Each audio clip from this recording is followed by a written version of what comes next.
आप सूरज निकलने से पहले अंधेरे में झंडा नहीं ला रहे हैं। पता चला अमेरिका में गए हैं, कहेंगे कि हमारे झंडा ऊपर रहेगा, तो भाई अमेरिका के लोग का देश वो अमेरिका है, वो अपना झंडा ऊपर रखे। और याद रखना चाहिए कि जो व्यक्ति दाहिने कंधे पे झंडा को रखा है वो आंदोलन में सबसे आगे रहना चाहिए। जैसे हमारे एपीजे अब्दुल कलाम का जब निधन हुआ था, हमारा झंडा झुक गया था। देश की आजादी का प्रस्ताव जैसे ही 22 जुलाई 1947 को संसद में गया था ब्रिटेन में, जब वो मोहर लग गया कि भारत आजाद हो जाएगा, तो 22 जुलाई 1947 को ही भारत के तिरंगा को क्या कर दिया गया, अप्रूवल दे दिया गया। भारतीय तिरंगा को हमारी संविधान सभा ने सबसे पहले ही दे दिया गया। यहाँ पे कब मिल गया भैया, 22 जुलाई 1947 को हमारे तिरंगा को क्या मिल गया भैया, अनुमति मिल गई थी। इस दिन संविधान में क्या, ब्रिटेन में क्या हुआ था भैया, तय हो गया कि भाई भारत की आजादी अब फिक्स है, तो हमारा तिरंगा हो गया। भारतीय तिरंगे का डिजाइन किसने किया, पिंगली वेंकैया ने किया। इसकी लंबाई और चौड़ाई में जो रेशियो रहता है कितना होता है, आपको पता ही होगा, 3:2। लंबाई और चौड़ाई में रेशियो कितना होता है, 3:2।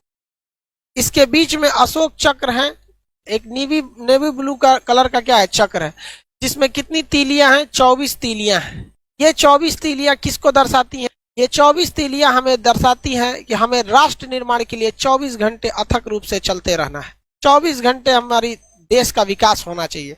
इसलिए 24 घंटे को विकास को दर्शाने के लिए जो एटीएम 24 घंटे खुले रहते हैं और हफ्ता में 7 दिन चलते हैं, 24/7 इसे लिखा जाता है। 24/7, 24 आवर हम अपने राष्ट्र निर्माण के लिए बढ़ते रहें। हरा रंग हरियाली, केसरिया बलिदान का, सफेद रंग शांति के लिए। हम कभी किसी देश पे लड़ाई वगैरह नहीं करते हैं। हाँ, हमको अगर कोई मारेगा तो हम कूचेंगे, ये बात तो कंफर्म है। केसरिया रंग किसे दर्शाता है, बलिदान का दर्शाता है। कुछ लोग कहते हैं केसरिया नहीं होगा, कुछ लोग कहेंगे हरा नहीं होगा। अरे हमारा देश का तिरंगा सबसे बेहतर है। हरा क्या हरियाली कोई मिटा सकता है, केसरिया के आसमान और सूरज के रंग को कोई बदला जा सकता है, नहीं। तो देखिए हमारा जो है बलिदान का, केसरिया एक्चुअली किस चीज के लिए, बलिदान के लिए है। हरा रंग किसके लिए, हरियाली के लिए। हमारा देश हरा भरा है भाई, मेरे देश की धरती। इसमें गलती कैसे कर देता है लड़का सब। हम बचपन में छोटे थे तो तिरंगा बनाना था ना, तो हमने गलती से क्या किया, केसरिया को नीचे कलर कर दिया, ग्रीन को ऊपर कलर कर दिया। अब छोटे बच्चे हम लोग थे, 4-5 में पढ़ते थे, तो टीचर हमको समझाएं कि देखो बाबू ऐसा गलती नहीं करना। हम कहे कि सर हमारे दिमाग से उतर जाता है कि केसरिया ऊपर रहेगा, ग्रीन। तो हमको बड़ा प्यार से समझाए, देखो बाबू हरियाली जो होती है वो कभी ऊपर हरियाली थोड़ी होती है आसमान में। हरियाली जब भी आएगी तो नीचे रहती है, जमीन पे हरियाली रहती है। हाँ सर, इसका मतलब हरा नीचे रहेगा। और सूरज का रंग केसरिया होता है, वो कहाँ जमीन पर रहेगा, नहीं तो ऊपर रहेगा। तो छोटे बच्चों को ऐसे ही समझाया जाता था, हमने गलती कर दिया था। हमारा झंडा रूल के हिसाब से आप सूरज निकलने से पहले अंधेरे में झंडा नहीं लहराएंगे। सूरज निकलने से पहले अंधेरे में झंडा नहीं लहराएंगे। यानी जब भी झंडा लहराना है तो जब सूरज निकल जाए तो सूर्योदय की रोशनी में, सूर्य की रोशनी में हमारी झंडा का तोलन होना चाहिए, फ्लैग होस्टिंग एकदम। और जब सूरज ढलने लगे तो हमारी झंडा का अपमान न हो, अंधेरे में हमारी झंडा को कोई देख ना सके, हमारे वीरों के बलिदान को, हमारी मिट्टी की हरियाली को जब कोई देख ना सके, तो हम लोग को झंडा क्या कर लिया जाता है, सूर्यास्त के बाद उतार लेना चाहिए। झंडा में नियम है कि जब भी कोई व्यक्ति झंडा में लेके आगे चलेगा आंदोलन वगैरह में, तो दाहिनी हाथ उसका ऊपर रहना चाहिए और बायां हाथ उसका नीचे रहना चाहिए। इस तरह से वो फ्लैग मार्च को लेकर चलेगा। यहाँ पे झंडा को इस तरह से, ये नहीं कि दाहिना हाथ कहाँ रहना चाहिए, ऊपर रहना चाहिए, राइट हैंड इस तरह से लेके वो मार्च करके चलेगा। अब जैसे मान के चलिए कि अगर सैनिक हैं, अगर हमारे देश के सैनिक हैं, तो सैनिक को परेड वगैरह लंबी दूर तक नहीं रहना। अब मान के चलिए किसी को आंदोलन करके लेके जाना है झंडा, तो उसे क्या करना है, अपनी गाड़ी पर झंडा सबसे ऊंचा रहना चाहिए। अगर आप किसी धार्मिक झंडे को इस झंडे के साथ लगाना चाहते हैं या भारत में रहकर किसी अन्य देश का झंडा लगाना चाहते हैं, तो कोई भी झंडा भारत के झंडा से ऊपर नहीं हो सकता। जैसे मान के चलिए किसी को अपना केसरिया झंडा लगाना है, किसी को हरा, किसी को लाल, किसी को गुलाबी, किसी को कुछ भी, तो वो इस झंडे से नीचे रहना चाहिए। हमेशा हमारे नेशनल फ्लैग का रेस्पेक्ट बना रहना चाहिए। हमारे झंडे से ऊपर किसी का झंडा नहीं रहना चाहिए, किसी को कोई दिक्कत नहीं। देश के अंदर अब पता चला अमेरिका में गए कहेंगे कि हमारे झंडा ऊपर रहेगा, तो भाई अमेरिका के लोग का देश वो अमेरिका है और वो अपना झंडा ऊपर रखेंगे, तो ये तो बेवकूफी हो जाएगी ना भाई। आपका नियम अपने देश में लगता है। अब एक चीज और ध्यान दीजिएगा, मान के चलिए रूस के राष्ट्रपति व्लादिमीर पुतिन भारत में आए, तो व्लादिमीर पुतिन जब भारत आते हैं तो बताइए उनके सामने उनका झंडा नीचे रखेंगे, हमारा झंडा ऊपर हो जाएगा, तो भाई उनको भी तो खराब लगेगा। हर व्यक्ति को तो अपना देश प्यारा होता है। तो जब कई सारे झंडे एक साथ लगे हों तो भारत का झंडा उस झंडे के दाहिने साइड रहना चाहिए। कहाँ रहना चाहिए? दाहिने साइड।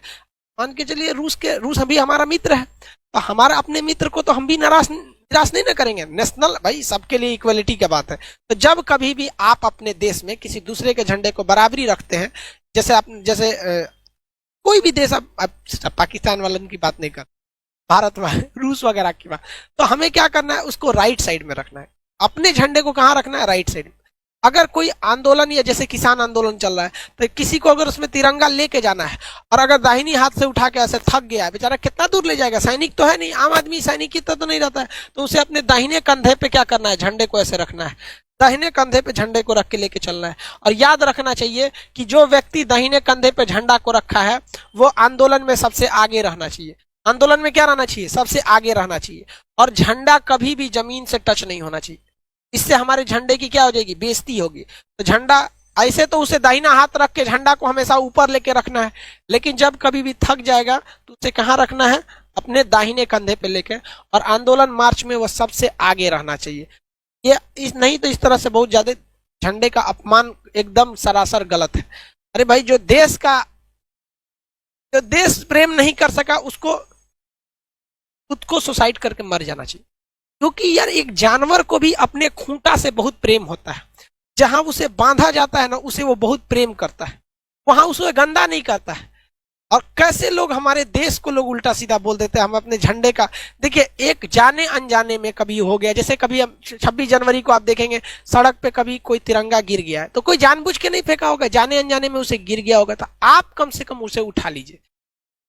जो अपने देश का सम्मान नहीं कर सकता उसे नरक में भी जगह नहीं देना चाहिए, उसके लिए नरक से एक अलग नरक बनाना चाहिए, तो उसको मरक बनाए, उसको राष्ट्र चीज हमेशा आगे रहना चाहिए। लेकिन कभी कभी हमारे देश पे बहुत बुरा संकट आ जाता है, तो जब कभी भी देश पर बुरा संकट आता है तो झंडा को उल्टा लहरा दिया जाता है। भाई हमारे देश का झंडा सबसे अच्छा रहना चाहिए, तिरंगा बातें अलग है भाई। हमारे देश के झंडा की सबसे बेहतरीन, पहली बार भारतीय झंडे को विदेश में किसने लहराया था? किसी ने कोई बता सकते हैं? जर्मनी के शहर स्टुगार्ट्स में लहराया गया था 1907 में। किसने लहराया था आप बताइए?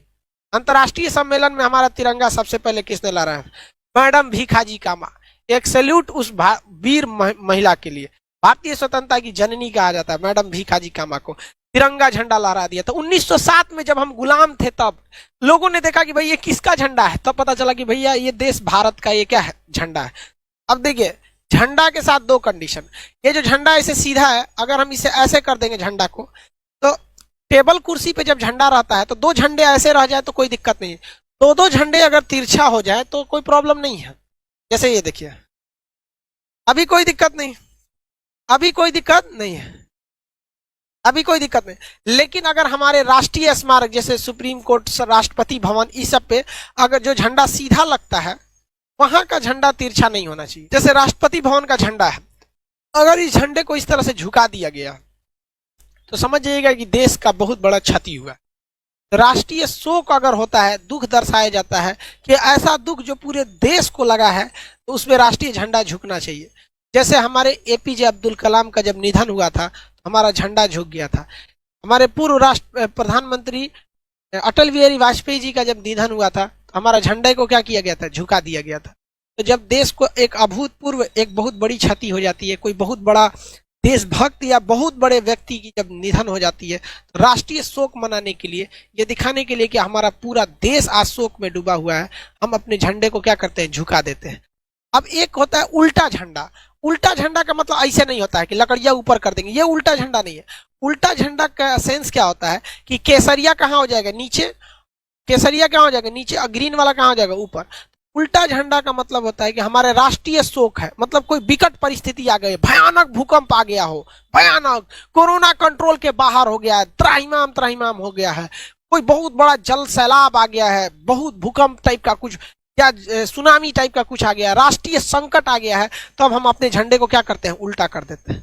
अपने झंडे को क्या करते हैं, उल्टा कर देते हैं। भगवान न करे कभी हमारे देश पे ऐसा संकट आए, हमारी भारत माँ का झंडा हमेशा लहराता रहे शान से एकदम। यहाँ पर राष्ट्रीय शोक जो है भाई हमारे देश में कभी कभी तो होते ही रहते हैं, जैसे साइंटिस्ट अब्दुल कलाम, अटल बिहारी वाजपेयी, ये लोग हमारे, इनका गुजरना हमारे लिए भाई साहब एक तो बहुत बड़ा क्षति है। भगवान न करे हमारे झंडा कभी उल्टा हो, ऐसा कोई संकट ना आए देश पर, भगवान स्पेशल ध्यान दीजिएगा, हमारा देश का झंडा सीधा ही रहे।